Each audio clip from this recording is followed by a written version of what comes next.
Well, hey there! I have a mystery for you. Do you know that somewhere in the Atlantic Ocean, there's an island you won't find in travel guides? No resorts or tourists. However, somehow, it has fans. It doesn't exist, but it has a name. Some maps show it, some don't bother. It's located at the point where the entire world begins, and it's marked with 2 zeros and named with 1. This is the story of Null Island, a spot sitting exactly at 0 degrees longitude and 0 degrees latitude. But before I can fully explain everything, a brief reminder on how coordinates work. Maps are covered in lines that help with navigation. Those going sideways are called latitude. Covering from east to west, wrapping around the Earth kind of like belts. They measure how far north or south you are from the equator, the line right in the middle of the globe, halfway between the poles. Now, longitude lines go from top to bottom, north to south. They measure how far east or west you are from the starting line called the prime meridian. You make longitude and latitude cross, and you get 2 numbers that work like an address for any spot on Earth. That's how GPS operates, how planes find their way, and even how shipping routes and satellites are kept in check. It's a tried and proven system, so there's no reason to change it. But what makes it interesting is how old this concept actually is. Way back, more than 2,200 years ago, a mathematician named Eratosthenes measured Earth's size. He didn't need ships or satellites to do it. He noticed that in one city, the sun cast no shadow at noon, while in another city far to the north, the same sun did cast a shadow. By measuring the angle of that shadow and knowing the distance between the 2 places, he calculated Earth's circumference. And amazingly, his answer was almost exactly what we still use today. Eventually, he produced the idea of dividing the globe into lines. About 100 years later, another mathematician, Hipparchus, used a 360-degree circle to assign numbers to every location. Then, sometime during the Age of Exploration, each country used its own starting point, which made sailing confusing. This was the case until, in 1884, important people reached the agreement that the world's zero line of longitude would run through Greenwich, England. Now, we've got this one universal grid, 0 degrees latitude at the equator and 0 degrees longitude at the prime meridian, and they meet at a single point. Which leads us to our mysterious, non-existent island, called Null Island. Upon zooming in on these coordinates, you won't find land, only the ocean. This spot lies in the Gulf of Guinea, about 370 miles off the coast of Ghana. It's part of a busy shipping region, but there's no island waiting for you. And yet, on digital maps, it's possible to see one marked there. It's an imagined place located at the real location. It's a prank spot made up by mapmakers, a fake island dropped right at the coordinates 00. It started as an inside joke, but then it became super useful. Basically, when GPS or mapping software gets confused, it sometimes defaults the mistake straight to 00. Random pins, misplaced facilities, and even whole datasets that clearly don't belong in the middle of the Atlantic. They are digital errors collected in one spot, so the system doesn't break. Traveling to this part of the world just to see this digital landmark isn't exactly worth the trip. But right at those same coordinates, at one point, there was something real, a weather buoy. This is not a joke. It was part of an important climate project called Pirata, run by scientists from the US, France, and Brazil. This buoy gathered ocean and weather data to help predict stuff like rain in Africa or hurricanes in the Atlantic. It was decommissioned in 2021, so we're back to the location being an inside joke. How coincidental that at 00 there is literally nothing remarkable. However, there are searchable coordinates with weird, spooky, or amazing stuff that you can find with Google Earth. Places like Nagoro, Japan. At first glance, it looks like a sleepy little mountain village. But look closer, and you notice that the people there don't move. That's because they're not people at all. They're dolls, more than 350 of them. A local woman placed each one to stand in for a neighbor who had passed away or moved out. One for her father, one for a classmate, one for a farmer in the fields. Now, the dolls outnumber humans and make this place a beautiful, eerie, open-air museum of memories. Unless you are scared of life-size scarecrows. In that case, it's more like a horror movie. Then, there's the Blood Lake near Baghdad. When it appeared on Google Earth in 2007, it shocked anyone who saw it. The water looked pretty suspicious, garnering all kinds of rumors. The truth was more ordinary. Scientists say the color was likely caused by algae, pollution, or dye from nearby slaughterhouses. Over time, the lake returned to its normal color. However, the interesting bit is that the exact cause has never been officially confirmed. Even though the reason is probably biological, it's enough for the internet to remember this forever. Now in Canada, we have a landscape that knows a trick or two. From the ground, it's just badlands, nothing except eroded hills and valleys. However, if you raise a drone to look from above, you'll see the perfect outline of a human face wearing a Native American headdress. People only started to notice it in the early 2000s when satellite images became available for everyone. For years, locals had been walking and driving by it without thinking anything was out of the ordinary. No one carved it. Wind and rain did the work over thousands of years. Or maybe it's just the local spirit showing off. Either way, it's an awesome coincidence. This is similar to the Sudanese desert, where there's a rock formation nicknamed the Human Lips. From ground level, you see sand and stones, but from above, you can spot an uncanny shape that resembles two perfect lips. It's just regular erosion, but the way it looks is so memorable that satellite pics made it viral online. Some people dubbed it the Kiss of Sudan, showing that even empty deserts can surprise you with a little humor. Meanwhile, in the middle of Turkmenistan's Karakum Desert lies one of the wildest places on the planet, the Gates of Hell. Officially, it's known as the Darvaza Crater, but calling it a crater just doesn't do it justice. It all kicked off decades ago when the ground caved in, and someone thought it would be smart to set fire to the gas leaking out to stop it from spreading. The plan was for a few weeks of flames, but here we are, over 50 years later, and it's still blazing away. During the day it looks like a smoldering pit, but at night, it's like something out of a sci-fi movie. Orange flames flicker against the dark desert, heat waves shimmering into the sky. People still make the journey to see it. There are no guardrails or amenities, just the vast desert and the sound of roaring fire. Some folks even camp out nearby, completely captivated by the glow. The last one is in Australia, and it's another example of nature creating something artistic by coincidence. It's the famous shipwreck of the SS Arfield. Built in 1911, the ship once carried cargo and even served as a transport vessel. Decades later, it was abandoned along with other decommissioned ships in the bay. But after humans left, nature claimed it and made it breathtaking. Basically, mangrove trees took root inside the ship's hollow frame, turning the wreck into something resembling a floating forest. It became a living landmark that locals now celebrate. There's so much more to explore, but we'll have to save some for another time. Hidden pentagrams in the steppe, or airplanes lying silently under turquoise Bahamian waters. Once upon a time, maps were only used for traveling. But thanks to technology, exploring a 3D map has become a way to travel. It won't replace the real thing, but it can spark ideas for your next adventure or vacation. On his very first voyage to the New World in 1492, Christopher Columbus sailed through the Bermuda Triangle. Columbus reported that one night, when he was on the deck of the ship, he noticed a giant light appear in the distance, unlike anything he had ever seen before.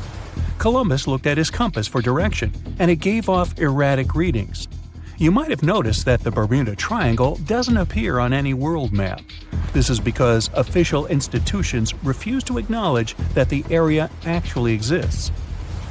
As you probably know, the Bermuda Triangle is situated near the Bahama Islands. There's a strange structure around the bottom of the islands. The bottom of the ocean here is inconsistent. Every now and then, some otherwise sandy floor is replaced by giant dark holes, like a living place for some giant eel. The most common problem with those caverns, named blue holes, is that sometimes tidal waves can make them produce vortices and whirlpools. Experienced divers say that they're like waterfalls in the middle of the sea. In March 1918, carrying a crew of 306 people, the USS Cyclops left Barbados and headed home to Baltimore.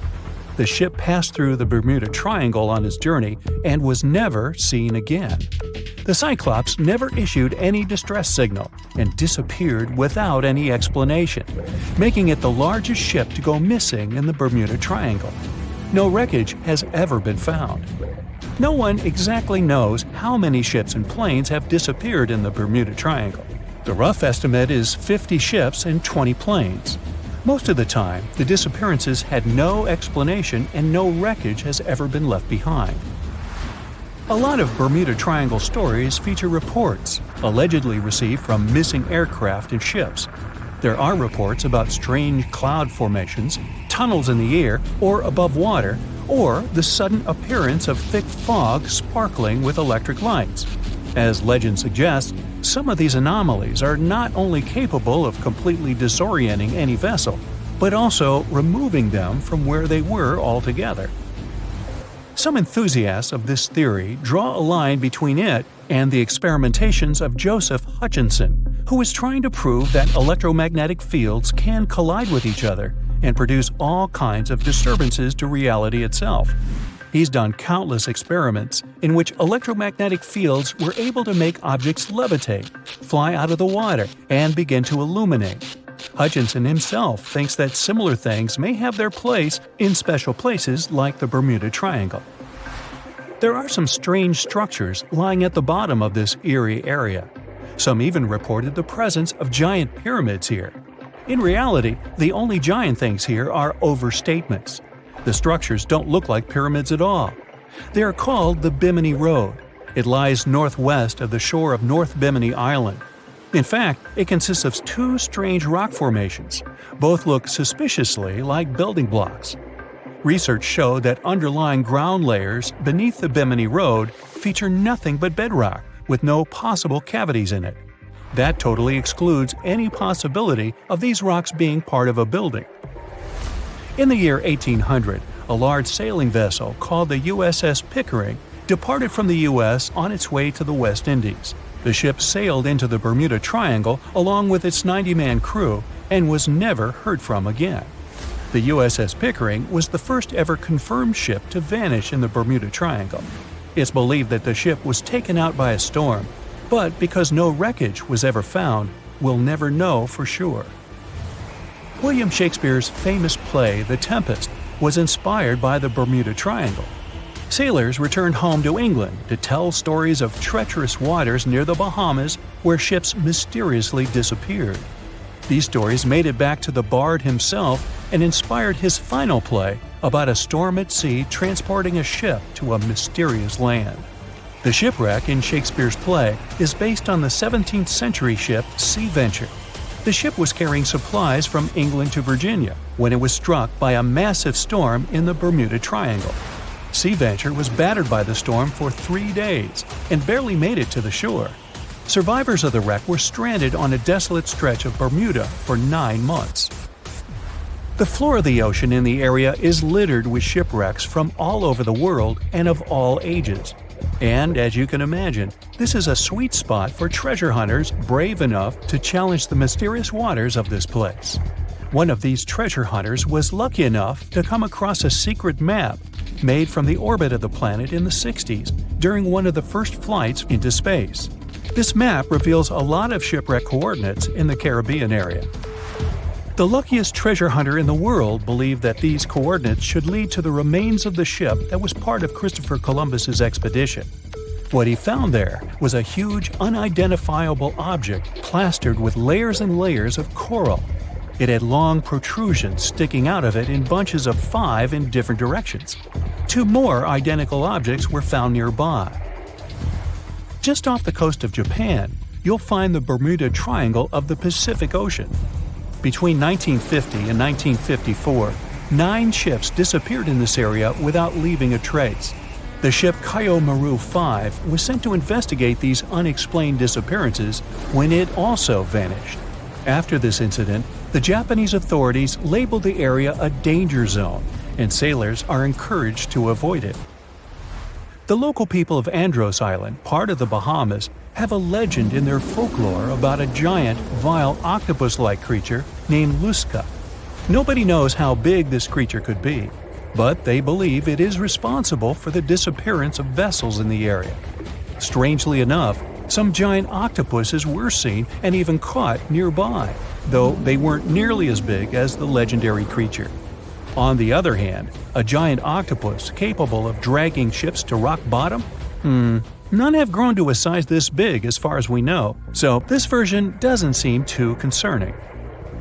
The Bermuda Triangle is one of the rare places on the planet where true north and the magnetic one are in the exact same direction. True north is the geographical north pole of our planet. Magnetic north directs to the North Magnetic Pole, which constantly wanders around the Earth. Sometimes these poles coincide, and the straight line that connects north and south is called the agonic line. If you fall into this line, your compass will behave strangely. It won't point exactly to the north. Astronauts of the International Space Station notice the Earth's magnetic field is weakened in the Bermuda Triangle area. This field is a shield that protects us from solar radiation. Above the triangle, the particles of the sun's rays move faster than in any other part of the planet. This causes unstable work of electronics of satellites flying in the atmosphere of Earth. It doesn't apply to ships and planes, though. The Bermuda Triangle is one of the most heavily traveled shipping routes in the world. Some skeptics believe that this fact solves the Bermuda Triangle mystery. Statistically, the busier the area, the higher the frequency of accidents and disappearances. While this makes sense, it's not the frequency of disappearances that's responsible for the mystery of the Bermuda Triangle. It's the lack of explanation or wreckage found. A popular theory suggests that rogue waves are responsible for the many disappearances. Rogue waves are called extreme storm waves by scientists. They occur when different weather patterns take place at the same time and cause large, unexpected waves that reach up to 100 feet tall. Witnesses say that the waves look like giant walls of water. These waves could explain why ships go down fast and without leaving any trace. Alaska has its own triangle. Since the late 80s, 16,000 people have disappeared there. Eyewitnesses to the Bermuda Triangle anomaly talk about thick fog, lightning, balls of light, and hallucinations. In Alaska, everything's a bit more complicated. People, planes, ships, they just disappear without a trace. There's no one around to tell us what it felt like. In 1950, a plane took off from Anchorage, Alaska, headed for Great Falls in Montana. It was carrying 8 crew members and 36 passengers. 2 hours after the start of the flight, the captain radioed that everything was fine, and then silence. The 100-foot-long plane seemed to evaporate into thin air. 85 aircraft and around 7,000 people searched for the plane. No trace, not even a screw, bolt, nothing. That plane mystery made the Alaskan Triangle famous. If you look on a map, it's a wild and mostly unpopulated zone that passes near Anchorage, Barrow, and Juneau. Hey, I didn't know about the Alaskan Triangle. Juneau? Yeah, that must be an old joke. Its ruins lie somewhere in the darkness of the ocean depths, covered in seaweed, damaged by the ravages of time. The city of Atlantis allegedly existed 12,000 years ago. Then it sank, and over centuries, people have been passing stories about it. Many think it was just a regular island, but so many legends tell about a powerful empire. Atlantis supposedly was one of the wealthiest and most fascinating cities of its time. Your breath would have been taken away if you had stepped through its central gate.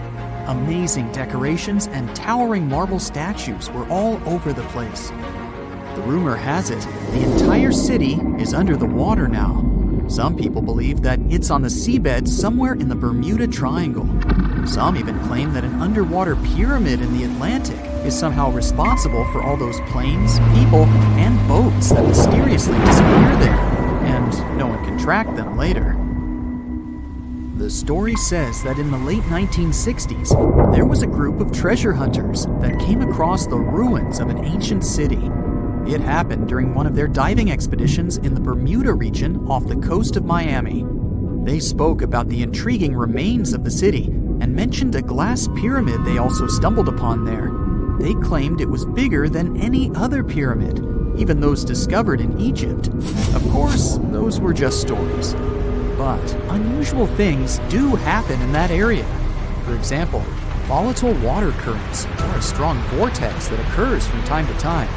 The Bermuda Triangle is one of the best spots for researchers to explore. They go there to study minerals, the seabed, and the Gulf Stream.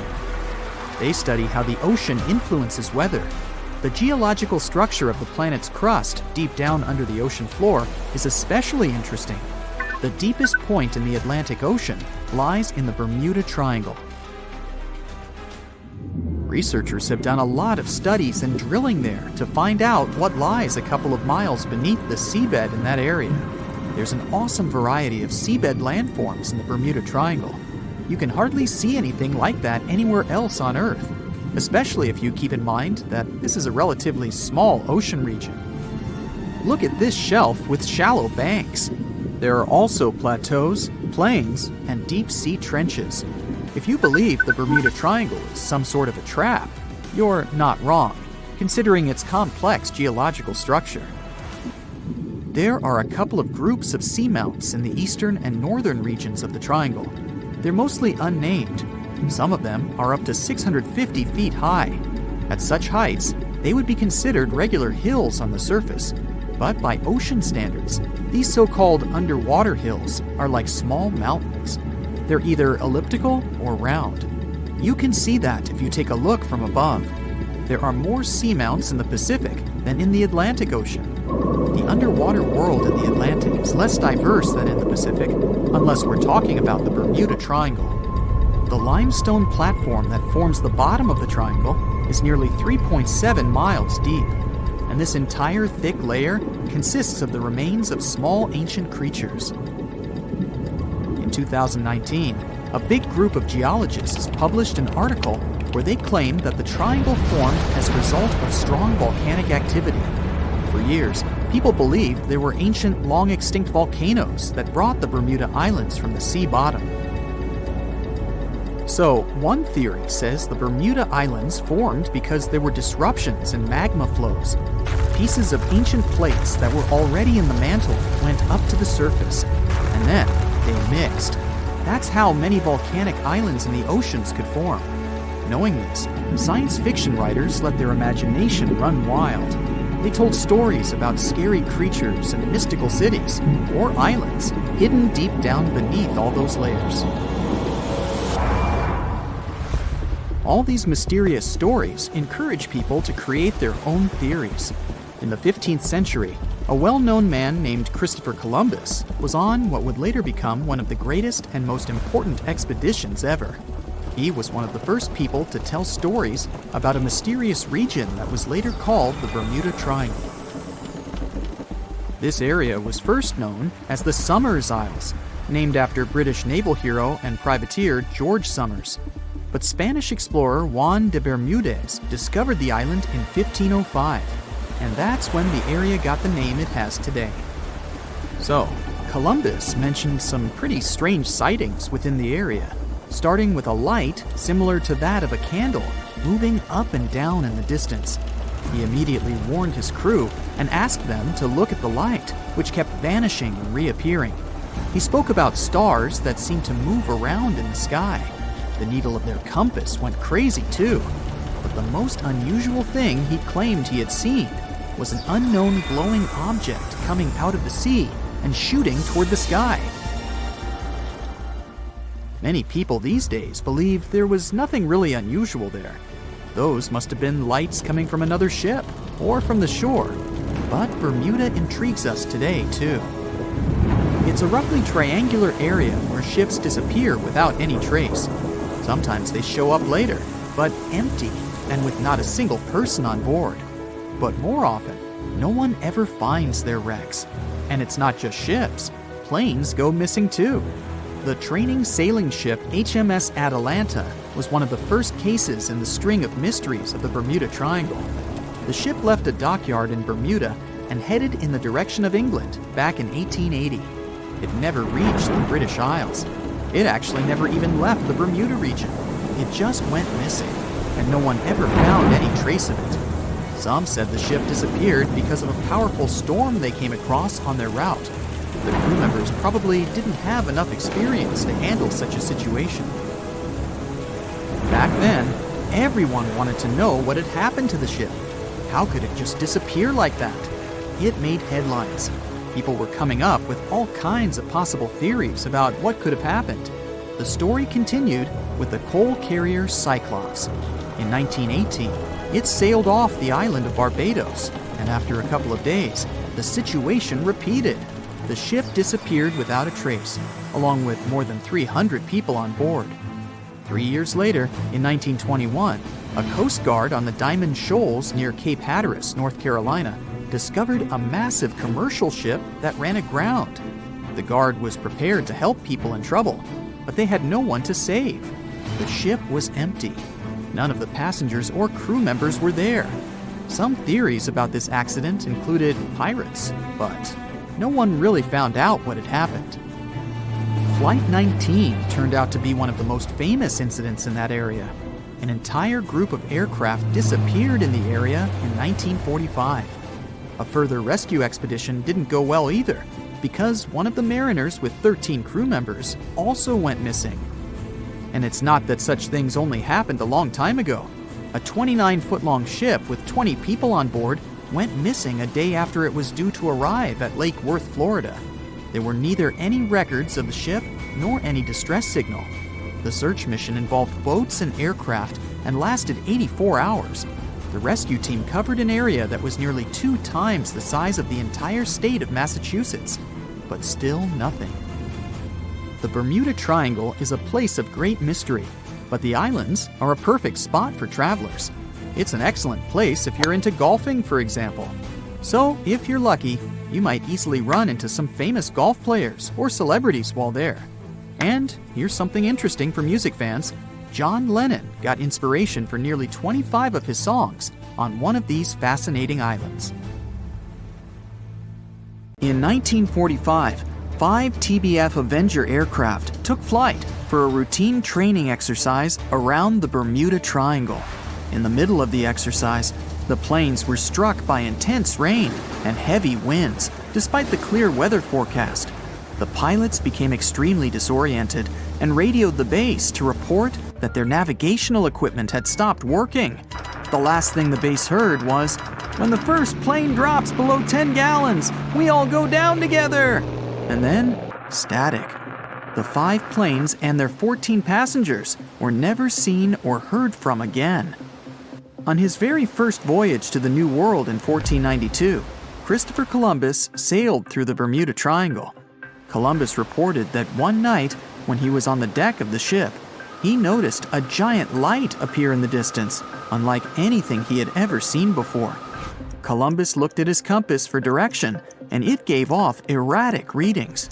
You might have noticed that the Bermuda Triangle doesn't appear on any world map. This is because official institutions refuse to acknowledge that the area actually exists. In March 1918, carrying a crew of 306 people, the USS Cyclops left Barbados and headed home to Baltimore. The ship passed through the Bermuda Triangle on its journey and was never seen again. The Cyclops never issued any distress signal and disappeared without any explanation, making it the largest ship to go missing in the Bermuda Triangle. No wreckage has ever been found.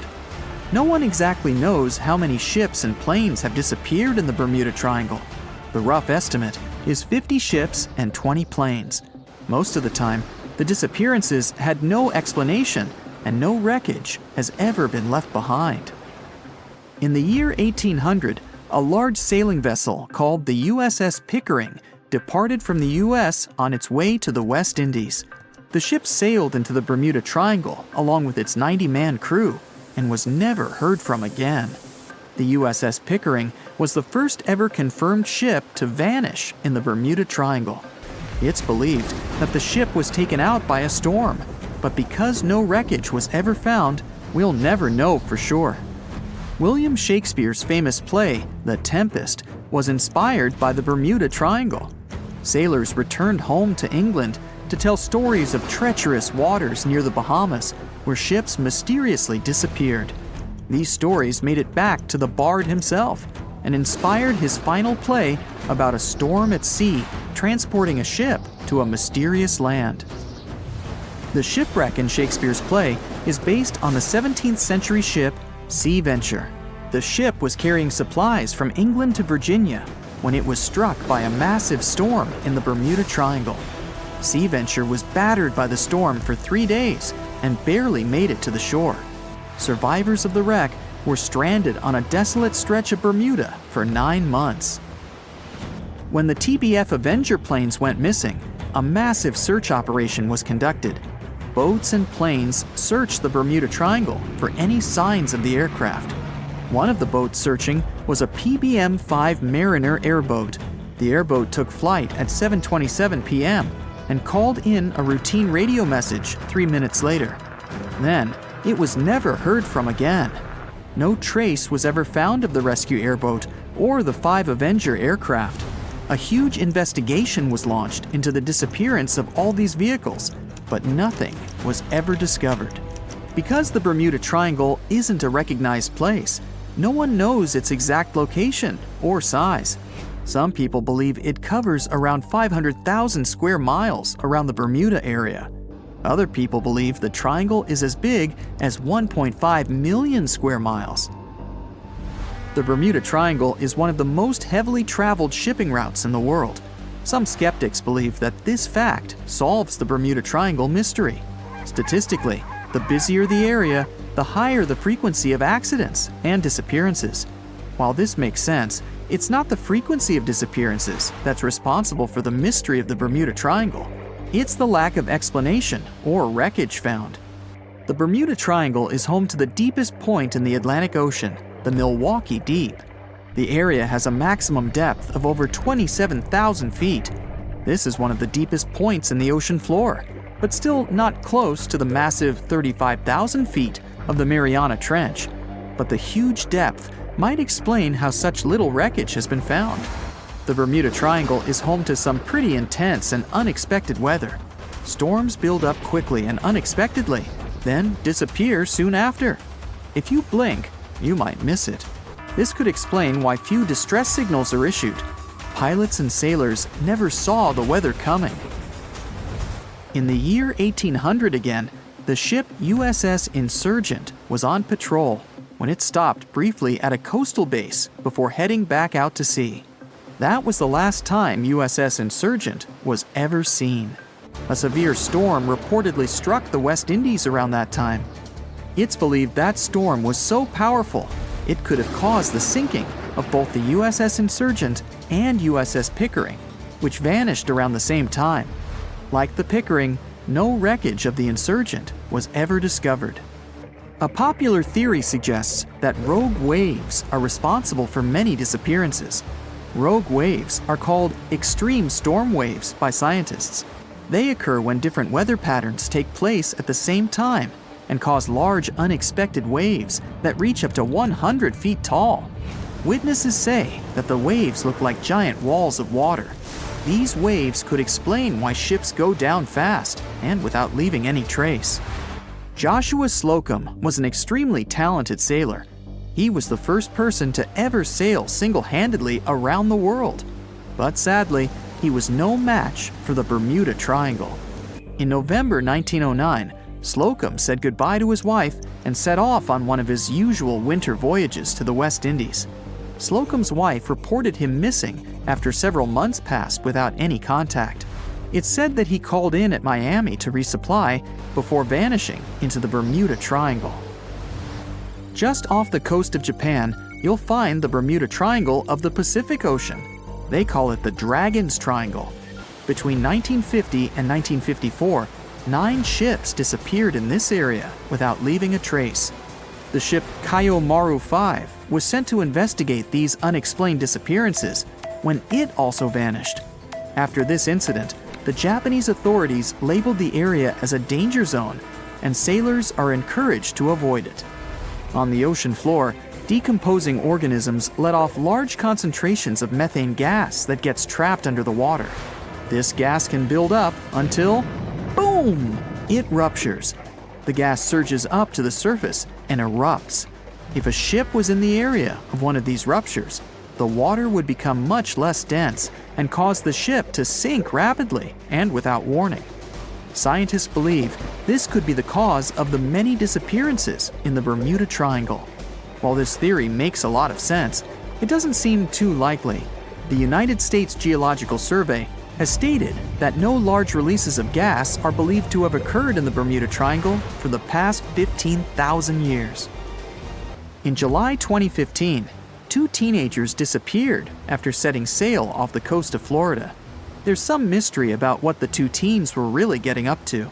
They told their parents that they were just going to fish, but they told their friends that they were crossing to the Bahamas. Shortly after they left, a line of thunderstorms moved towards the area, and the boys were never heard from again. A massive 15,000-mile search was conducted, but sadly, nothing was found. 1 year later, the pair's boat was found off the coast of Bermuda with a broken iPhone and some personal effects left inside. One of the most popular and bizarre theories trying to solve the Bermuda Triangle mystery comes from Charles Berlitz. He insists that the area is home to the lost city of Atlantis. The missing ships and planes and malfunctioning equipment, according to him, were all caused by rays of energy let out by the special energy crystals that power Atlantis. While this sounds silly, Berlitz's theory was convincing enough that over 20 million people bought his book worldwide. Ships and planes disappearing without a trace. Passengers never seen or heard from again. Reports of strange lights in the sky. No, these aren't scenes from an upcoming Hollywood blockbuster, but some of the strange occurrences reported for over a century in an area ominously dubbed the Graveyard of Lake Ontario, also referred to as Canada's Bermuda Triangle, or the Marysburg Vortex. It stretches across a portion of Lake Ontario from Kingston to Prince Edward County in Canada, and down to Oswego, New York in the US. The tales about this area can be as chilling as the frigid lake water on which they took place. The most unsettling story involves the schooner called the Bavaria. It was 1889, and the ship was being towed across the lake. Rough waters severed the tow rope, and the Bavaria floated away. Luckily, the schooner was later found safe and fully intact. But there was one thing missing: the crew. Not a single person was found on board. What makes the story even more bizarre is that the dinner table was set. A loaf of bread was discovered, freshly baked, and the captain's money and his papers were fully accounted for. There was even a pet canary happily chirping away, as if nothing was amiss. What happened to the crew? We may never know. And this was not a unique incident. Just over a decade later, in 1900, 3 ships, the Annie Minnis, the Picton, and the Acacia, were sailing across the lake. But only 2 would make it to their final destination. The third one, the Picton, was speeding ahead of the others when it simply vanished. According to a cook on the Annie Minnis, "We were well out into the lake and making good time when all of a sudden we saw the Picton's topsails coming off, and then her lower sails settled, and then, while we stood and watched, the Picton just disappeared." It's possible that the ship sank, as there was some wreckage later seen in the water, but the ship itself was never found, and none of its crew ever located. A few weeks later, a bottle with a note inside was discovered in Sackett's Harbor, New York. The note was from Captain Sidley of the Picton. "Have lashed Vesey to me with heaving line, so that we will be found together." Vesey was the captain's 12-year-old son. The note creates more questions than answers. If the witnesses were correct, the ship's disappearance was quite quick. When did Captain Sidley know he was in danger? Why not signal for help if he had any warning? And when did he have time to write a note, bottle it, and tie himself to his son? It truly is a mystery. And it was not just ships that ran afoul of the strange forces in the area. Planes also struggled to make it through in one piece. In 1975, Ron Scott flew out from the Picton Airport in his Cessna 172. As he entered the Marysburg vortex, his plane banked to the side. For several seconds, he was unable to right the plane, but once he did, the same force banked him to the other side. Again, he was stuck there for a few seconds, unable to control his plane. A skilled pilot, he had never experienced anything like it before. He was certainly luckier than Royal Canadian Air Force pilot Barry Allen Newman. Newman was at the same spot back in 1952, when he lost control of his jet and crashed into the lake. To this day, his body has not been found. In total, over 270 ships and at least 40 planes have met a tragic end in this area. And adding to the mystery, sometimes people report a series of bright lights or orbs, or a dark ship hovering in the sky. These are even harder to explain. Witnesses willing to report them are adamant they are true. Sid Wells said he watched a strange shape like a multifaceted diamond slowly spinning in the sky, and then it just disappeared. Others claim to have seen it too. Of course, the Marysburg vortex is just one of several places around the world known as vile vortices, a term coined by biologist and writer Ivan T. Sanderson. He discovered 12 other equally spaced areas on the surface of Earth where funny things happen. The best known of these, of course, is the dreaded Bermuda Triangle.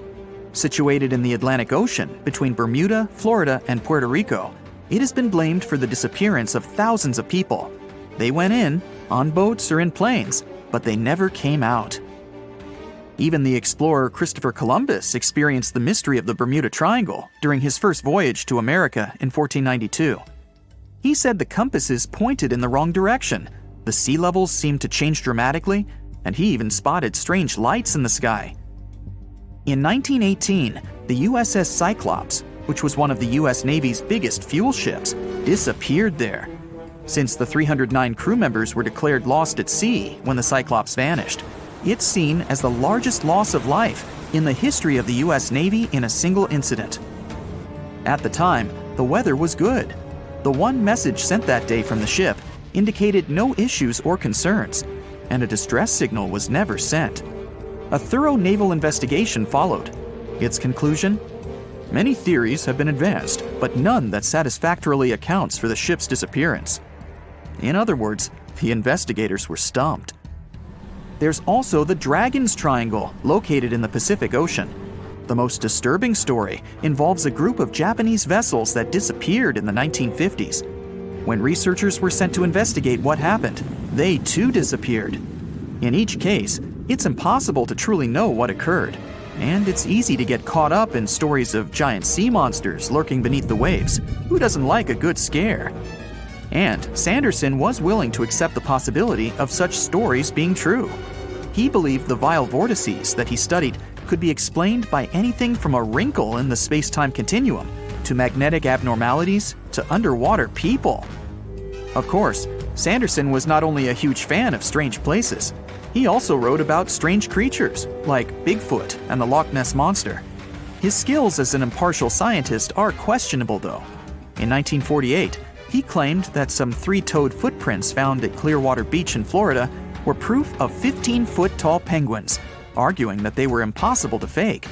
In 1988, Tony Singerini revealed that he and his friend, attaching some cast-iron feet to his high-top sneakers, were behind the giant penguin hoax.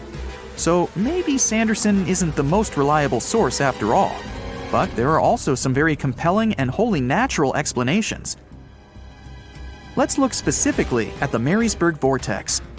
It's entirely possible that ships like the Bavaria and the Picton were done in by a mix of bad luck and bad weather.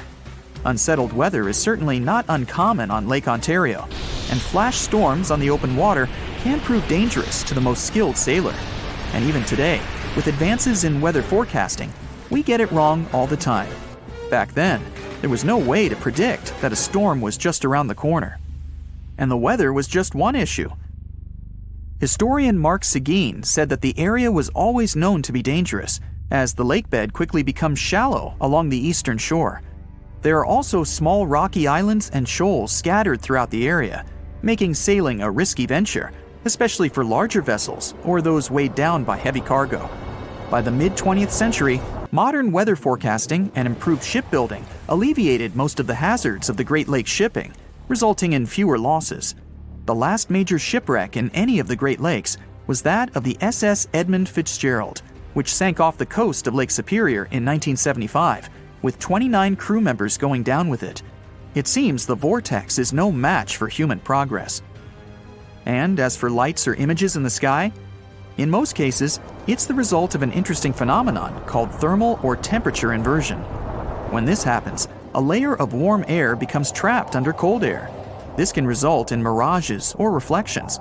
So, a light on the ground that is miles away can be reflected in the sky, giving the impression of a flying object. Other parts of the mystery may be solved with a little time. Lake Ontario's freshwater and frigid temperatures help preserve the ships and planes that came to rest there. As divers and researchers continue to explore the area, maybe we'll finally learn the fate of the Bavaria, the Picton, Captain Sidley, and his son. Some people are still afraid of sailing through this region because more than 50 ships and 20 planes have disappeared here since the mid-19th century. You won't find this place on a regular paper map, as it's not an official region of the Atlantic Ocean. It's just an imaginary area of water in the shape of a triangle near the southeastern coast of the US. Right now, we're going there to debunk all the myths and fairy tales about this place. The most popular theory says that the ancient city of Atlantis was once located where the Bermuda Triangle is now. It was inhabited by a more advanced civilization than the rest of the people on Earth. In this area, some mysterious crystals were installed that generated infinite energy and powered the entire city. Then the city sank, and its ruins still lie on the bottom of the Atlantic. But among its ruins, there are still places where crystals work. They're the reason for most disappearances. Crystals randomly release beams of energy towards the surface and disable the electronics of planes and ships. There are no facts to support this theory. Someone once wrote this legend in a book about the Bermuda Triangle, and some people have been supporting it ever since.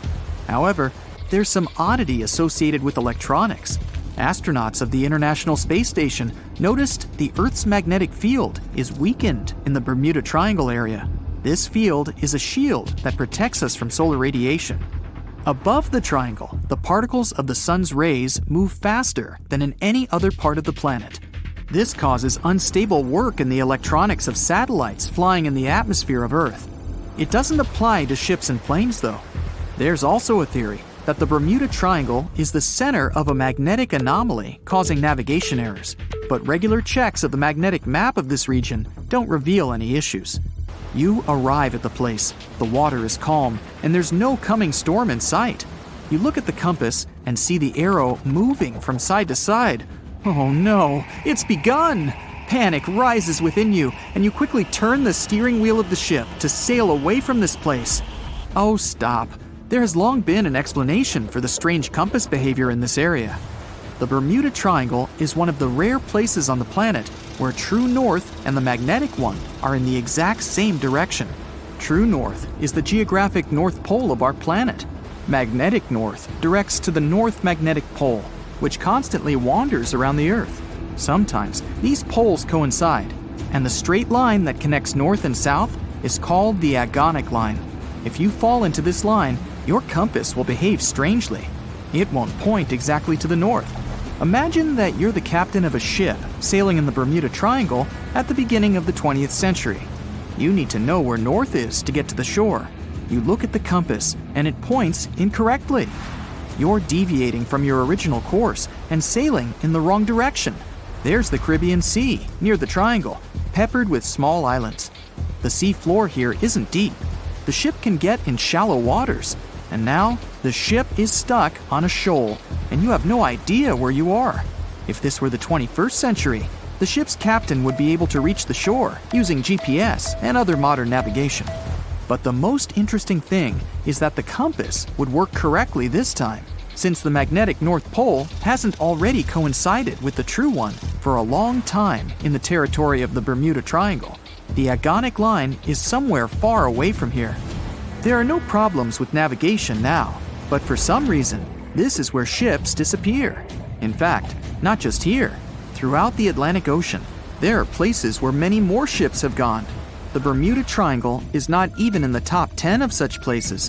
One of the main reasons why many ships are lost here is that one of the most popular shipping routes in the Atlantic passes through the Bermuda Triangle. And the more ships in one place, the more shipwrecks. Simple probability. Other theories say there's a space-time rift in this region.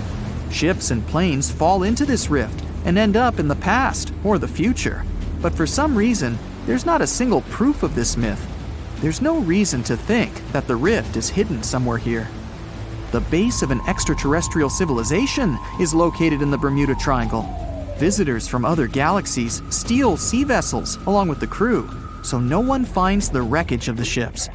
This is also a popular myth that has no scientific justification. Sunken ships are not found here, as there's one of the deepest trenches in the world. Any sinking ship will sink to a depth of about 19,000 feet. The enormous pressure and distance makes it difficult to find the ships. Also, the Puerto Rico Trench is nearby. In some spots, it's as deep as 27,500 feet. The Kraken lives somewhere in the triangle. It's a huge squid that sinks ships and is also a legend that sailors tell each other.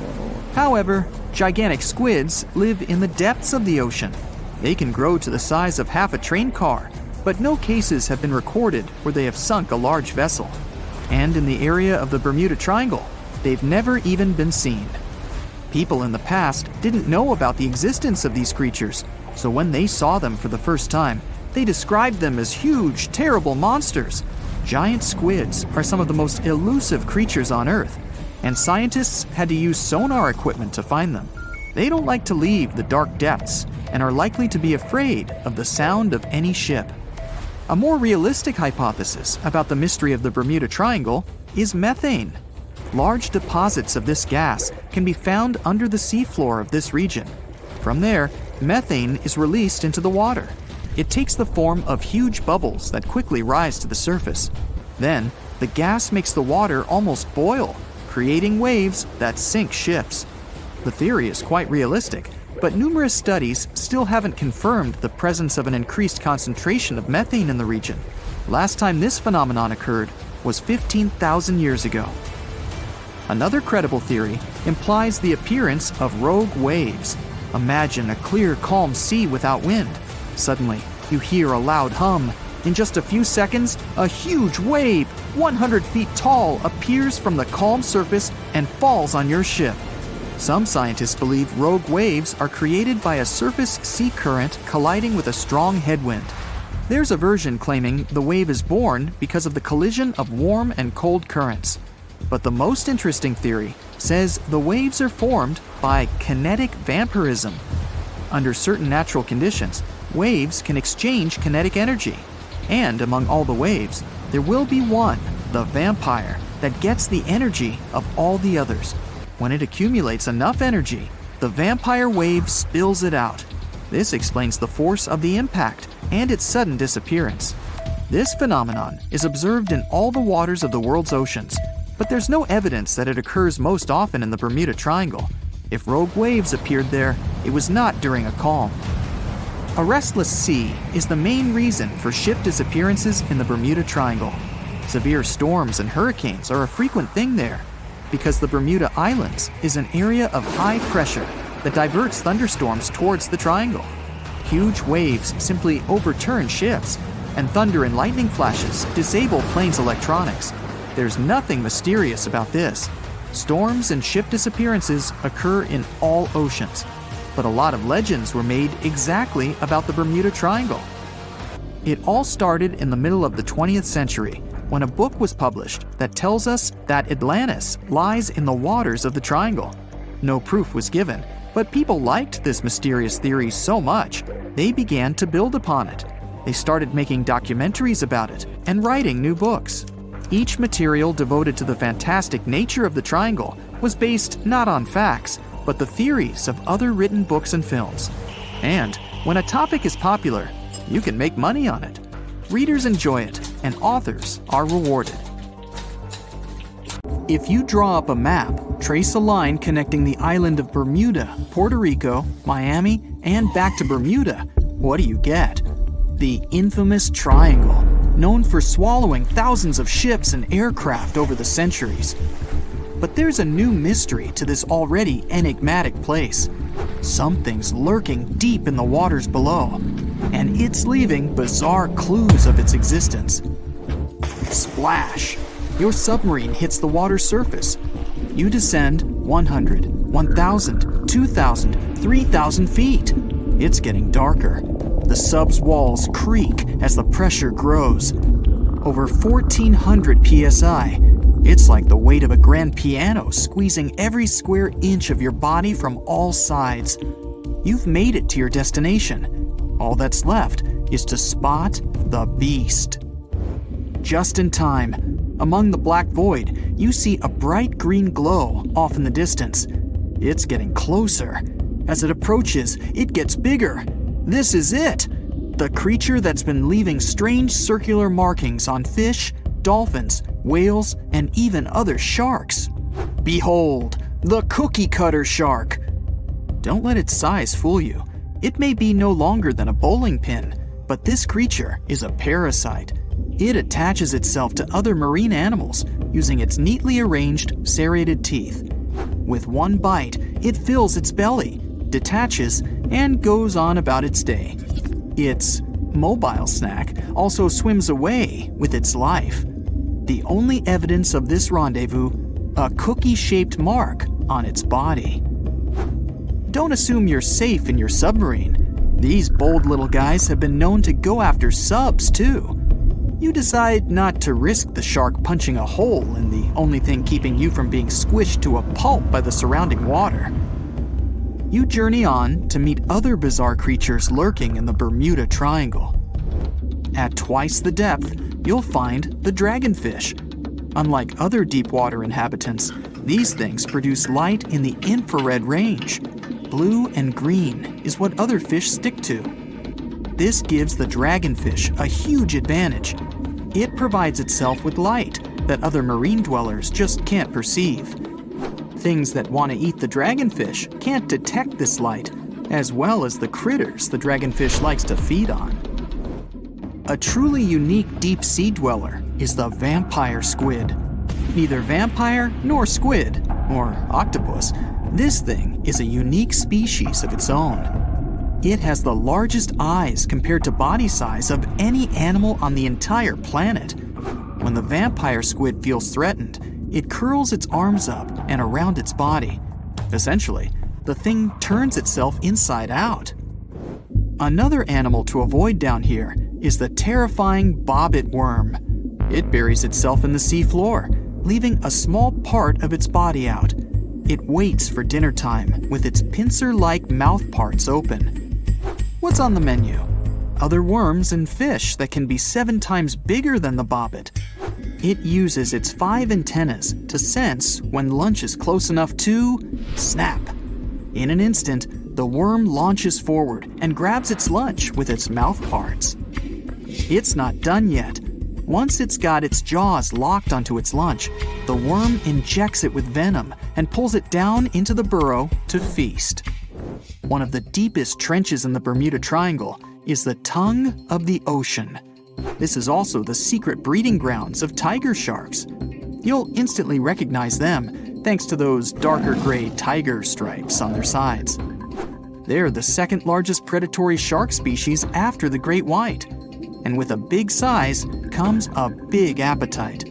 Marine mammals, smaller sharks, stingrays, and green turtles are all on the menu. If you ever come face to face with a tiger shark, hopefully not, remember this: you can tell the fish's age by looking at its stripes. They fade over time, so the younger the shark, the more pronounced its stripes. There's plenty of zooplankton in the Bermuda Triangle. These are, usually, small organisms that are essential to the ocean's food chain.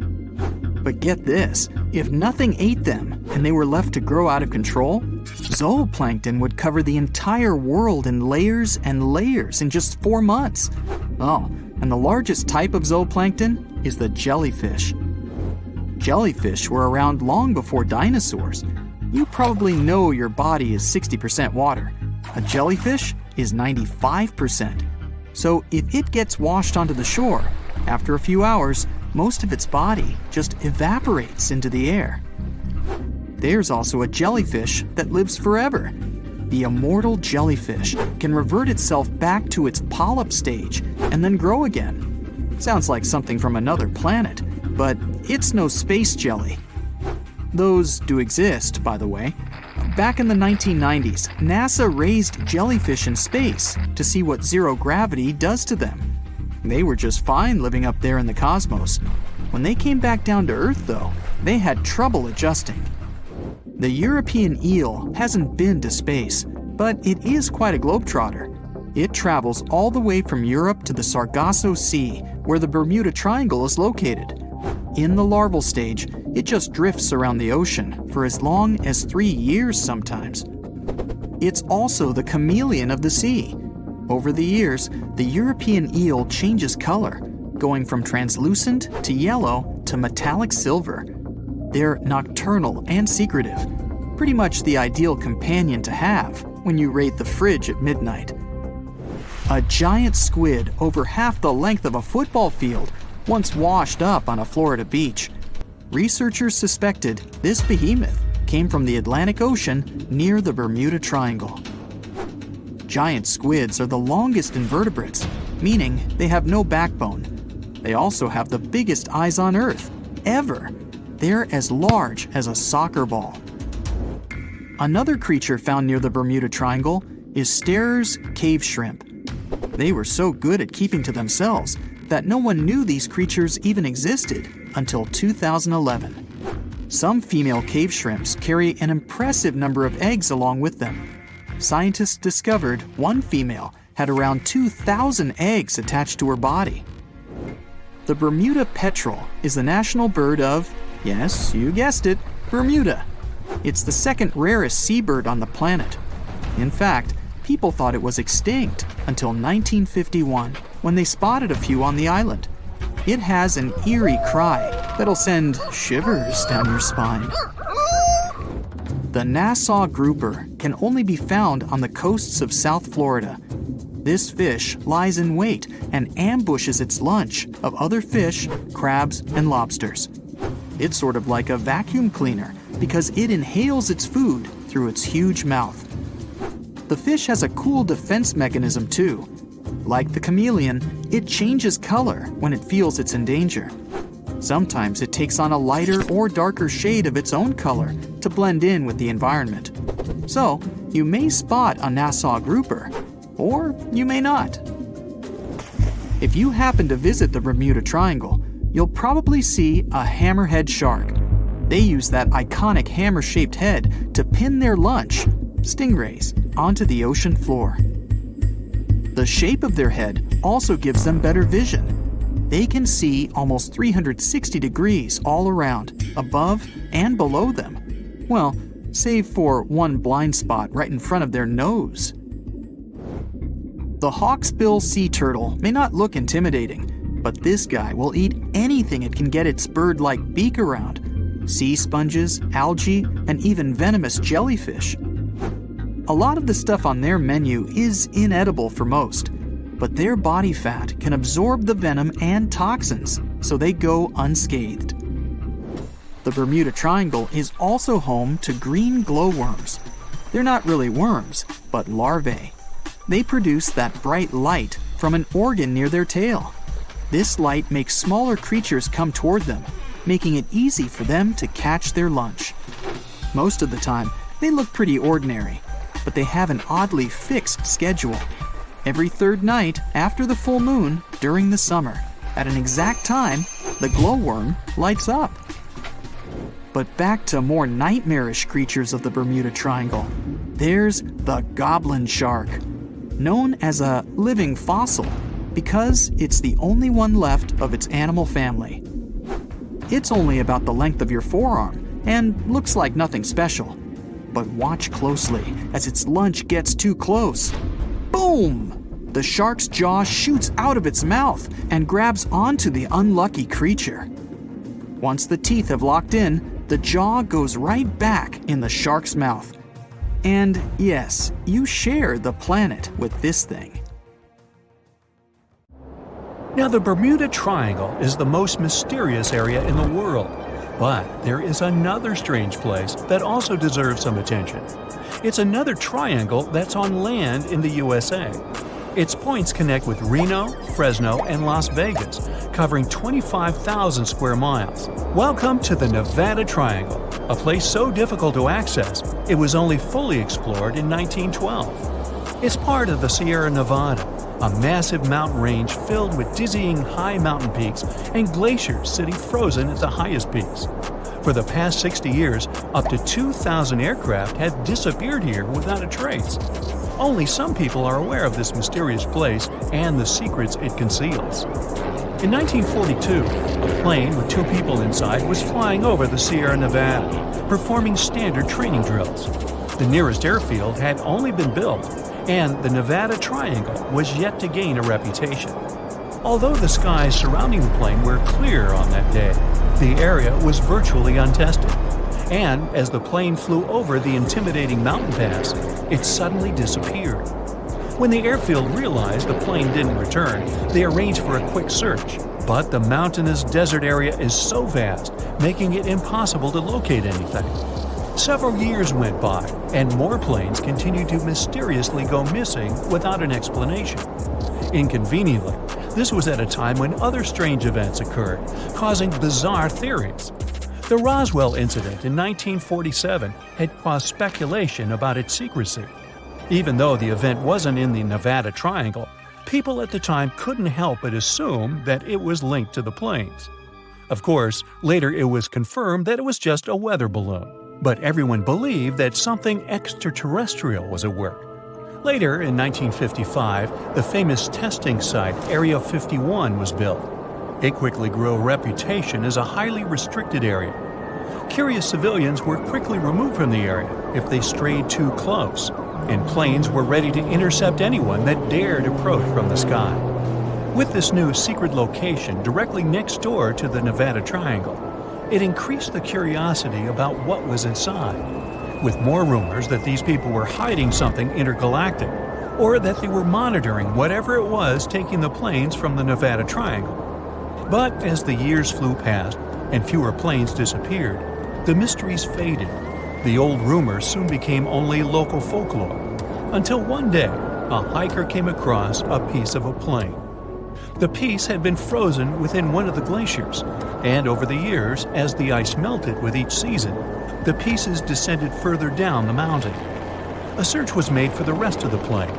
It was quickly found and identified as the one that disappeared in 1942. Its location matched part of its expected flight path. They could now uncover what really happened the day of its disappearance and unlock some secrets of the Nevada Triangle. They understood the plane was expected to fly over the Sierra Nevada back to the airfield. It appeared that they had suddenly lost complete control. The cause of their fall was a mountain wave, a natural phenomenon unknown at the time of the incident. It's caused by the Sierra Nevada mountain range. That provides a natural barrier, encountering the winds rushing in from the Pacific Ocean.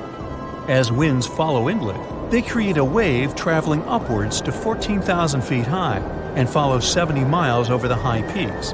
But as the cold winds drop over the peaks, it causes the wave of air to drop suddenly by 10,000 feet over 3 miles. And as it flows downwards, it creates atmospheric gravity waves, where the wave bounces up and down continuously at incredible speeds of 3,000 feet per minute. If a plane is caught in a downward drop, it puts even the most experienced pilot in a perilous position. But as years went by, it soon became a well-researched phenomenon by geologists and professional gliders. They came from all around the world to learn and unravel how the Sierra Nevada mountain waves functioned. Today, the risks are understood by those keen to fly through it. Some professional gliders have found the wave movement quite predictable and glide along without concern. But the mysterious plane disappearances didn't stop with the mountain waves, and planes continued to go missing. It appeared there was more to the Nevada Triangle yet to be explained. Further inland are more disorienting formations of high-altitude peaks and ranges of lowlands. As the topography interacts with the weather, it causes even more unforeseen dangers, potentially perilous to even the most adept of pilots, Steve Fawcett. Steve Fawcett was a famous aviator and the first person to circumnavigate the globe in a hot air balloon. He also set another 115 world records through impressive feats traveling in planes, gliders, and boats. His achievements are legendary throughout the world. An incredibly driven and competitive guy with great attention to detail. There wasn't anything that would stop him from achieving his goals. But then, one day, in the Nevada Triangle, he suddenly went missing. On September 3, 2007, Steve went for a quick joyride in his plane, a super decathlon. He said goodbye to his hosts at the ranch he was staying at, letting them know that he wouldn't be gone long. He didn't give them any information about where he was headed. He didn't need to. He's Steve Fawcett. He was so revered that he didn't even need to register his flights before takeoff, as most pilots have to. He had flown planes and gliders throughout the Nevada Triangle many times. No one would think something could go wrong. But as 3 hours passed, his hosts became concerned that he hadn't returned, and they immediately declared him missing to the authorities. His disappearance immediately sparked the biggest peacetime search and rescue mission in U.S. history. But without knowledge of his flight plan, they had to assume he could be anywhere within the radius of his plane's fuel capacity, up to 30,000 square miles. They found no clues of his whereabouts over the following days. But ironically, in the search, several missing planes were found. But while the news discussed these discoveries, it caused a resurgence in the legend of the Nevada Triangle. And with the rise of the legend, rumors began circulating about why Steve had actually disappeared. People believed that a wealthy man that had achieved everything he could probably just got bored. There were no more records to set, no more adventures. Perhaps the journey of disappearing and fooling everyone was an adventure in itself. People were aware of his knowledge of the mountain wave conditions. He even hired his own meteorologist to educate him and help him set a world record to ride a glider the longest along the wave. With this, it was easy to believe he could fake his disappearance, with no one ever finding clues of what really happened. And what further fueled these theories was weather signals inspected the Pacific winds that caused the mountain waves, and it showed that they were almost completely inactive, making it easy for a plane to fly over. Steve remained missing for several more weeks, and the search party disbanded. But some of his fans still had the belief he would turn up. He had survived so much more in his adventures, like in an attempt in flying a hot air balloon around the world, where he became caught in a storm that caused him to fall into the sea. He remained floating for 10 days, surrounded by sharks, until finally rescued. But just over a year later, a hiker found something up a mountain trail. Steve's ID cards, over $1,000, and his sweater. The search was back on, and they quickly found the plane higher up the mountain. Its location was 90 miles southwest of where he took off from the ranch. The plane provided no signs of mechanical defects, and after further analysis of the plane's location and the time of its flight, they found something interesting through weather patterns. It appeared that a series of miniature tornadoes had occurred in Steve's pathway, which caused Steve to be disoriented through unexpected turbulence, forcing him into the mountain. But his disappearance helped uncover yet another secret of the Nevada Triangle.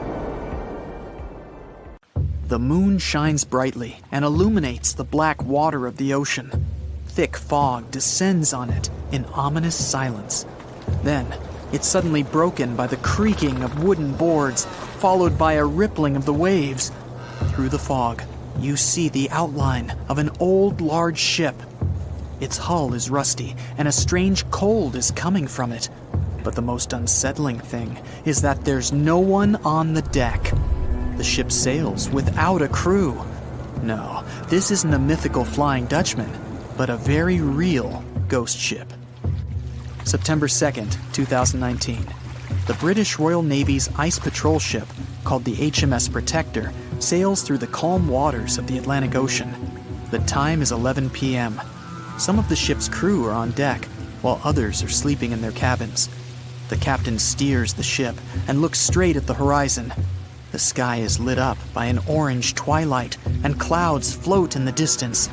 Suddenly, against this beautiful landscape, one of the sailors notices the black silhouette of an unknown ship. The captain slows down and steers the ship a little closer to the mysterious vessel. This is an old cargo ship, 250 feet long. Attempts to contact the crew members lead to nothing. It seems the unknown boat is floating in the ocean by itself. There's no one on board, at least, no one alive. The deck of the ship creaks from rocking on the waves. The sun sinks below the horizon, and it gets dark. The ship looks terrifying. British sailors don't dare to climb on that strange deck.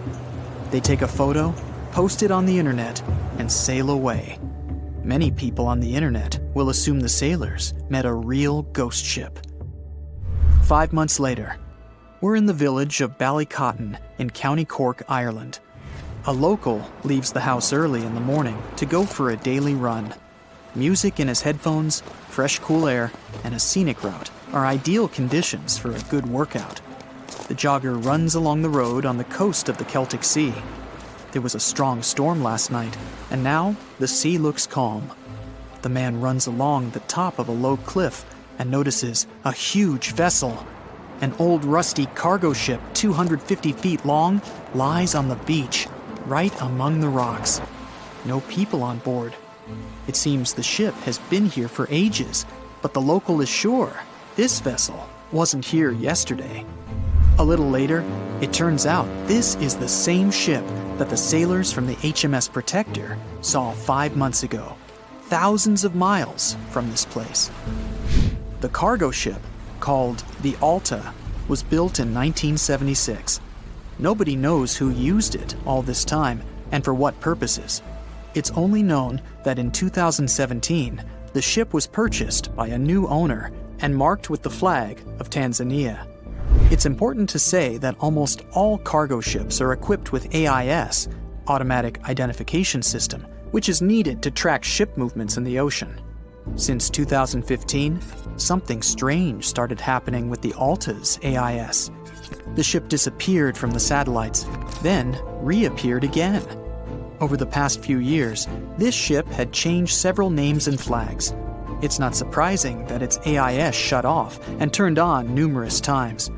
It's said that some of those who disable AIS on their ships do so to hide outlaw activities. The ship's captain, whoever it was, clearly didn't want to show the Alta's movements. As AIS showed in 2017, the ship had sailed near Greek port cities. The Alta made 12 stops in 3 such cities in different parts of Greece.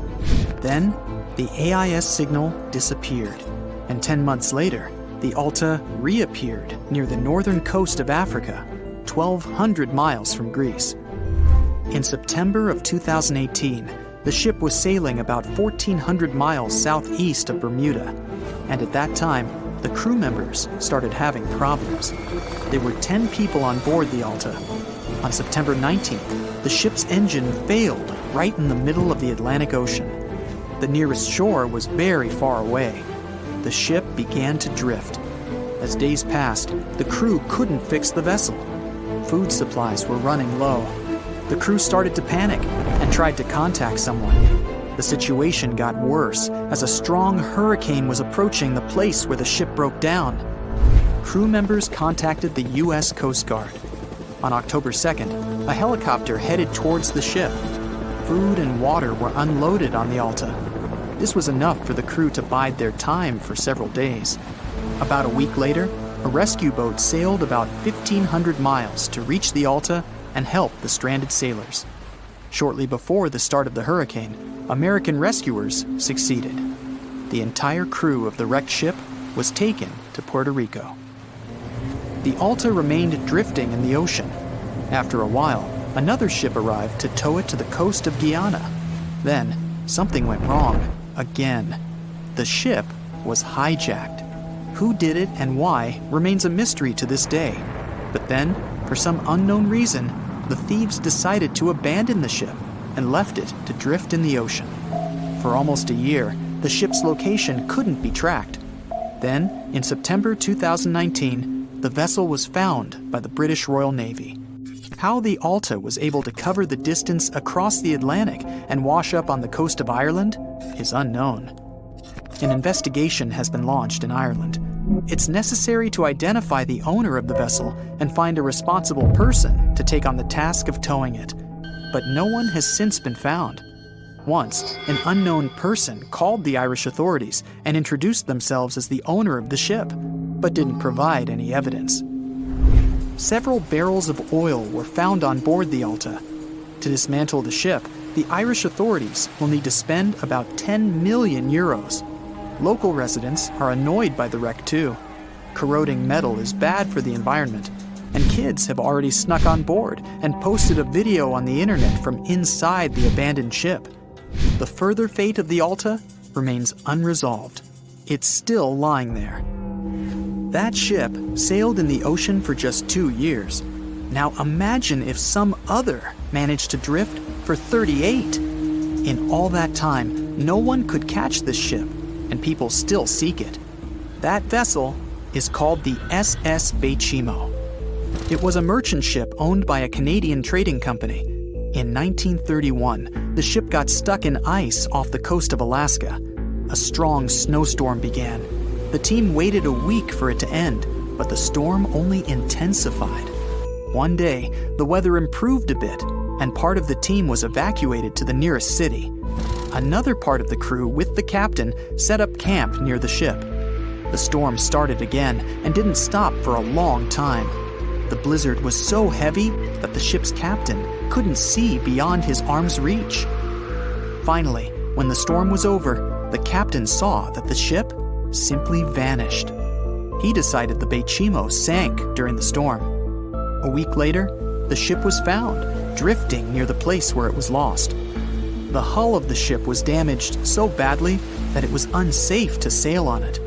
The captain decided to abandon the ship. However, it didn't sink. For the next 38 years, it was drifting at various points along the Alaskan coast. Several times, people climbed on the ship, including native Alaskan residents and a group of researchers. Attempts to save the vessel from the sea ended in failure. The salvage operations were hampered by drifting ice and bad weather. The last time it was seen was in 1969. The ship was frozen and blocked by the ice. In 2006, the government created a special project to find the Bechimo. However, in all these years, the ship still hasn't been found. Its fate is unknown. It's likely that the ship has finally found peace and is now lying on the seabed of the Chukchi Sea. You probably saw a viral video where YouTubers hid a huge treasure in the Bermuda Triangle, and a random guy dared to go after it. He scored $10,000, but let's be real, his biggest win was getting out of there alive. This dangerous stretch of water between Florida, Puerto Rico, and Bermuda is notorious for its chilling and unexplained events. They say that more than 50 ships and 20 airplanes have mysteriously disappeared in the Bermuda Triangle. This leads to many theories, suggesting that this area is somehow linked to mystical powers or vortices that pull objects into other dimensions. But an Australian scientist named Karl Kruszelnicki might have actually cracked the code on the Bermuda Triangle mystery. According to him, most popular legends and eerie disappearances can be explained by two main factors. The first factor is human error. One theory debunked by Kruszelnicki was about the doomed Flight 19. Back in 1945, a group of 5 planes from the U.S. Navy took off on a routine training mission from Florida. Everything was going well until, 90 minutes into the flight, the troop commander reported that they were lost, and then, poof, they just disappeared. One of the largest air and sea searches in history was conducted to find them, but to this day, no one has found any trace of Flight 19 or the 14 men on board. What still makes people scratch their heads about this event is that the weather conditions when they took off were actually great.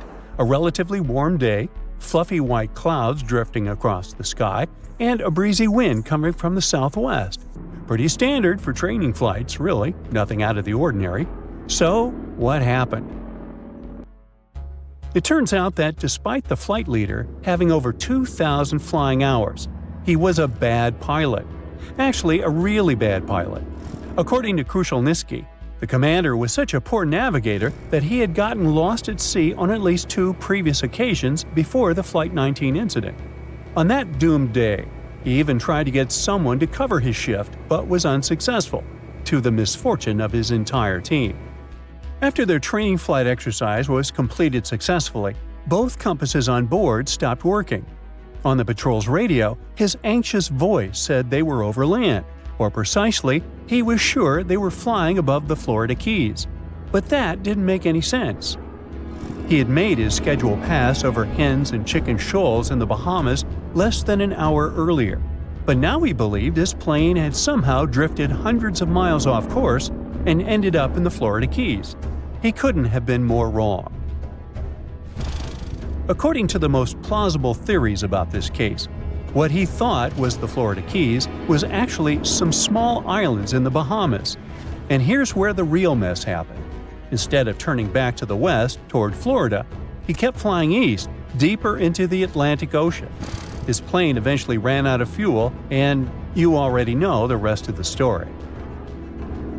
Okay, some theorists might argue that a malevolent force somehow interfered with the 2 compasses, causing them to fail while they were flying this supposedly cursed stretch of water.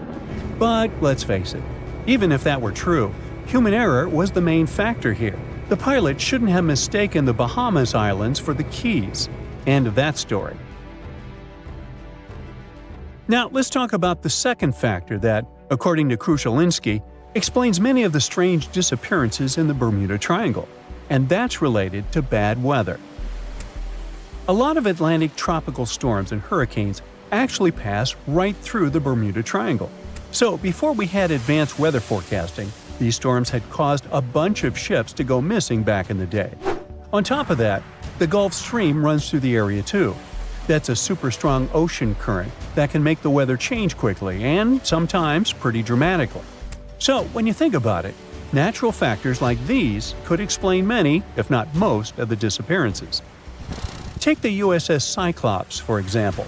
Back in 1918, this massive 500-foot cargo ship, carrying about 11,000 tons of manganese, just disappeared without a trace.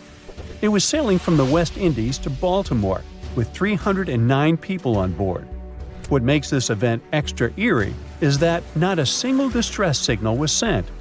Over 100 years later, we still have no idea what happened to it. No wreckage has ever been found. Of course, people have come up with all kinds of theories about the USS Cyclops. One popular idea is that it ran into a sudden violent storm. With all that heavy manganese on board, it might have capsized and sunk really fast. Others speculate about underwater events, like landslides or even a rogue wave. Now, this is not such a crazy theory if you think about it. According to Krushelnyski, the Bermuda Triangle isn't just a bad weather zone. It is about the raw power of the ocean itself. The ocean floor there is way deeper than most people realize, going down nearly 30,000 feet. That's basically like Mount Everest in reverse. When the ocean water gets that deep, it tends to hide things, making it the perfect place for ships and planes to just disappear without a trace. The expert confirms that there is also a tiny chance that even stranger events could be happening beneath the waves of the Bermuda Triangle, and that is related to methane clathrate. This is a fancy name for an ice-like compound that forms underwater or in really cold places with methane gas trapped inside. Sometimes these structures can break free, creating bubbles on the surface, and this bubble shower can be fatal, at least for ships. Some experiments done with model ships showed that if enough bubbles rise up, the water's density drops, and this can mess with the ship's ability to float. If a large number of bubbles come up and cover a large area quickly, the ship could lose enough buoyancy to sink or tip over. But to be fair, the chances of something like that happening are very remote. So, human error and bad weather. Those are the two factors that likely explain all the mysteries surrounding this so-called malevolent stretch of water. But the truth is, the Bermuda Triangle isn't all that special. Although this region is very popular, there are no official maps that clearly outline its exact boundaries and say, Look, here, precisely, is the Bermuda Triangle. And that is part of the problem. Disappearances and unexplained events that happen far from the actual region end up being lumped into the Bermuda Triangle's list of unexplained mysteries, like the Mary Celeste's fate. In 1872, this ship was found completely intact, but with no sign of the captain, his family, or the crew. People thought, okay, creepy fact, ghost ship, so it must be related to the Bermuda Triangle. But one thing doesn't add up. The Mary Celeste was abandoned about 400 miles east of the Azores, so we're talking about a completely different part of the Atlantic. By this time, the triangle has morphed into a trapezoid to cover that huge chunk of the North Atlantic. What I'm trying to say here is that once people start believing in a danger zone, confirmation bias takes over. But the facts are that the Bermuda Triangle sees tons of daily traffic every single day, both by sea and air. And according to experts, the number of incidents that happen there is pretty much the same as anywhere else in the world, percentage-wise. Some years the number is a bit higher, some years lower, but it averages out the same. With that in mind, it seems like it's time for us to finally move on from wild theories involving the Bermuda Triangle. Well, at least until the next bizarre disappearance comes along.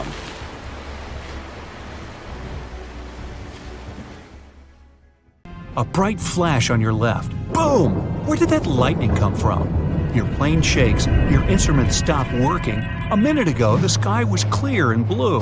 Now it's pitch black.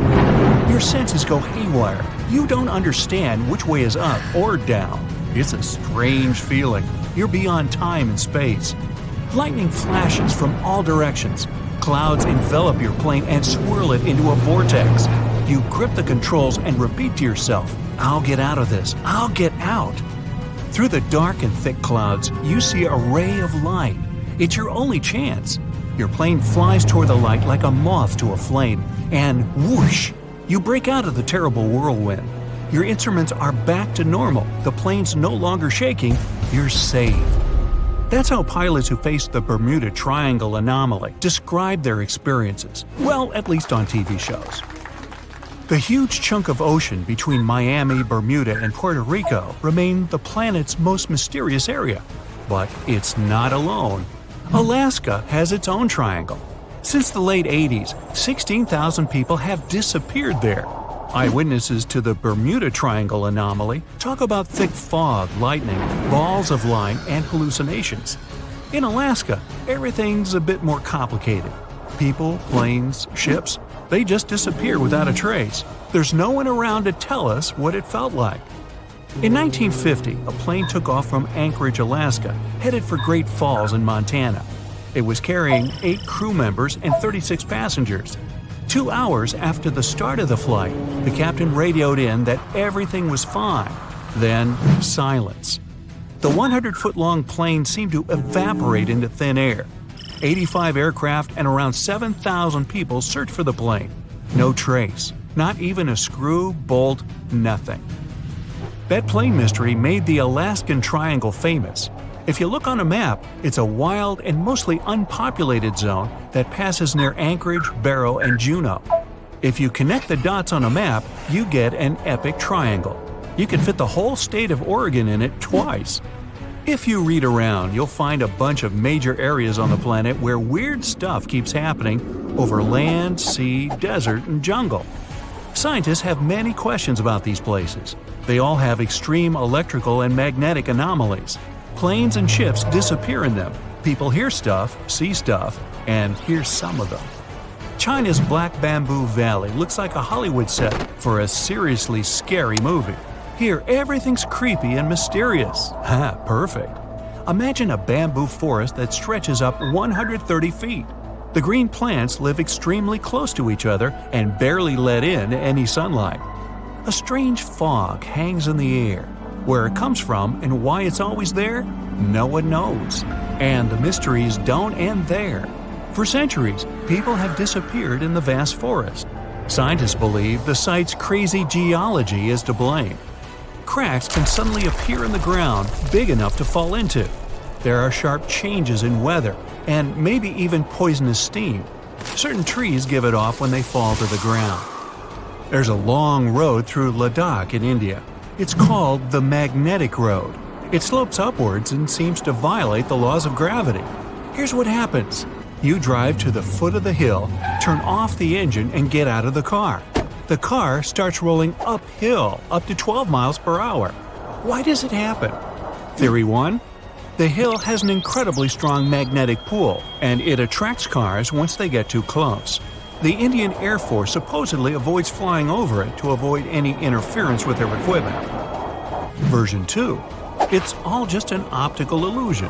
The hills around it seem to fade into the horizon. It looks to us like the road is sloped up, but it's actually not. Huge Lake Michigan looks more like a sea than a lake. And over the past 400 years, 6,000 ships have disappeared in it. Why does it happen? The lake has its own mysterious triangle, and there are actually more unsolved mysteries here than in the famous Bermuda Triangle. In 1950, Flight 2501 disappeared over the lake, en route from New York to Minneapolis. The fate of the 3 crew members and 55 passengers remains unknown. In 2007, an underwater archaeology professor was surveying the bottom of Lake Michigan. He found stones arranged in a circle 40 feet down from the surface. They kind of look like Stonehenge in England, but why were they at the bottom of a lake? Who put them there? Archaeologists found a carved pattern on one of the stones. Its outline resembles a drawing of an animal. Now, that's not unusual, except that this particular animal, which looks like a mammoth, was probably carved around 10,000 years ago. Sleep is very difficult for the Venezuelan locals who live near Lake Maracaibo. Right at the place where the Catatumbo River flows into the lake, there are huge electrical storms that can go up to 10 hours long. 260 days a year. That's over 1 million lightning bolts over the lake every year. Scientists don't know exactly what causes the daily lightning parties. Some people think it's due to the gas methane which comes out of the ground. Other scientists blame uranium deposits in the soil. Nowadays, though, most researchers are sure that the lightning's caused by weather. Cold mountain air smashes against warm sea air. The result? A lot of friction and moisture, the perfect combo for near-nightly natural fireworks. It's super loud and kind of annoying if you live nearby, but the area is really important for the planet. It helps regenerate our vital atmospheric ozone. And the one that started it all, the Bermuda Triangle. Planes, ships, all gone without a trace. The theories are endless. Scientists even think there might be a huge meteor at the bottom of the sea that emits its own magnetic energy. It might have confused the navigation equipment on all those unlucky carriers. And it's been going on for a while. Researchers think that it was causing trouble even way back in Columbus's time. As far as Alaska's concerned, magnetic anomalies are a dime a dozen. Around here, your compass might be off by 5, 30, or even 60 degrees. But equipment malfunction isn't really enough to explain the disappearance of so many aircraft and people in this absolutely massive state. Alaska is wild. High mountains, never-ending forests, snow in the winter, and some serious heat in the summer. There are 3 million lakes, 12,000 rivers, and around 100,000 glaciers. There's only 1 person per square mile. California has over 250. You could walk for days, weeks, even months without seeing anyone, except maybe a bear or two. And the days and nights can be really confusing this far north. Tourists from all over the world dream of coming to Alaska to see the planet as it was before. No concrete jungle, no endless roads, warehouses, and cornfields. But this isn't just a beautiful place. It's also an incredibly dangerous place. You can get lost in the forest, run out of food, get soaked to the bone, lose your compass or GPS. In the harsh conditions of Alaska, danger's always just around the corner. Most vacationers just aren't prepared for that. 80% of the state's communities aren't connected to the road system. Back in the Wild West, horses carried people, products, and information. In Alaska, it's all about planes. Alaska has 9,000 aircraft and 8,000 pilots, and counting. That's more than 1 out of every 100 Alaskans. Sudden weather changes, frequent and wild rain, snowstorms, and fog. Not a great recipe for a smooth flight. The wings on Alaskan plains can get covered with ice.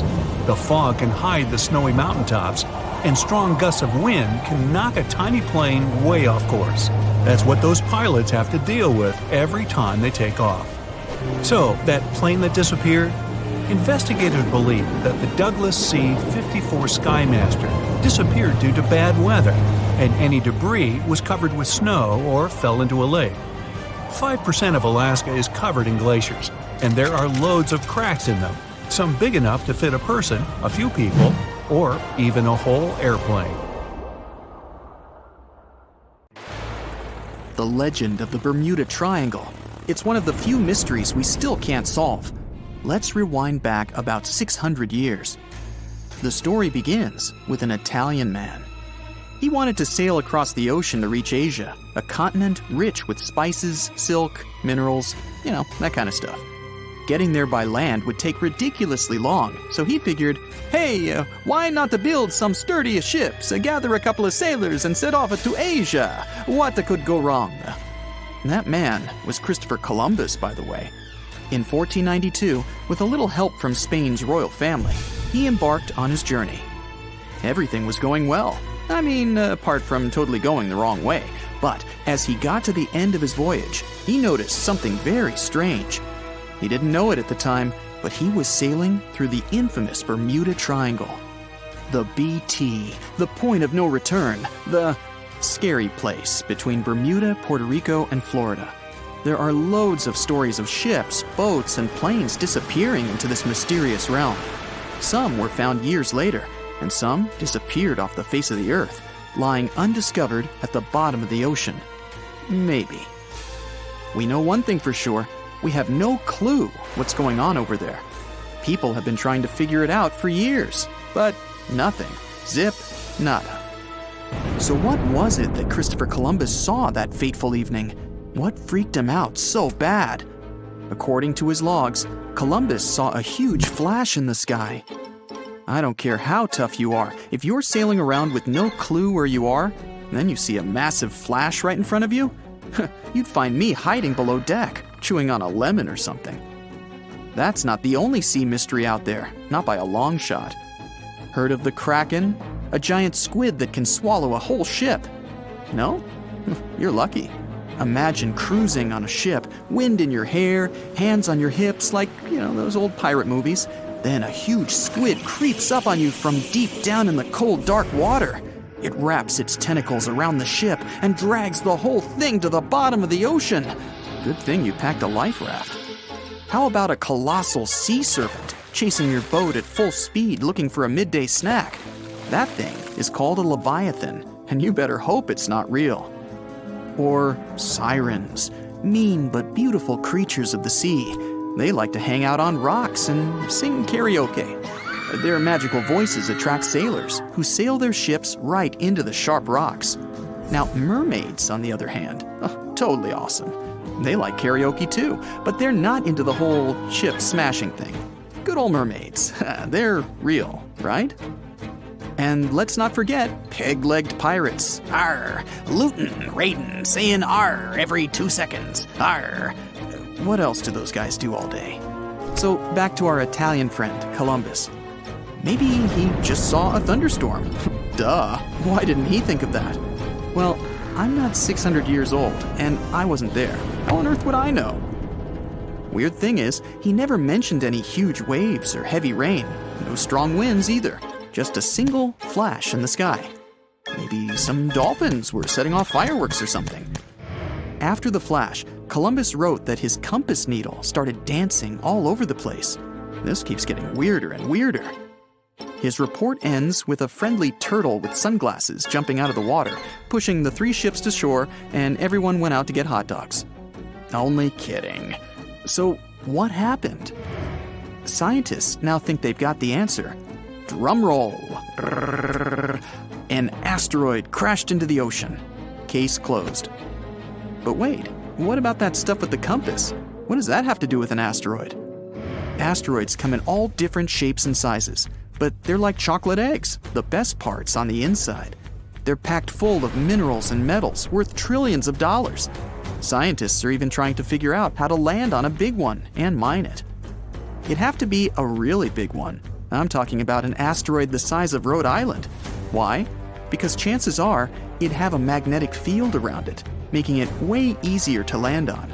Scientists think that the magnetic fields around some asteroids can last for millions of years. Mystery solved. Maybe. Captain Christopher Columbus's compass went cuckoo crazy because of an asteroid crashing right in front of him. That actually might explain some other strange Bermuda tales.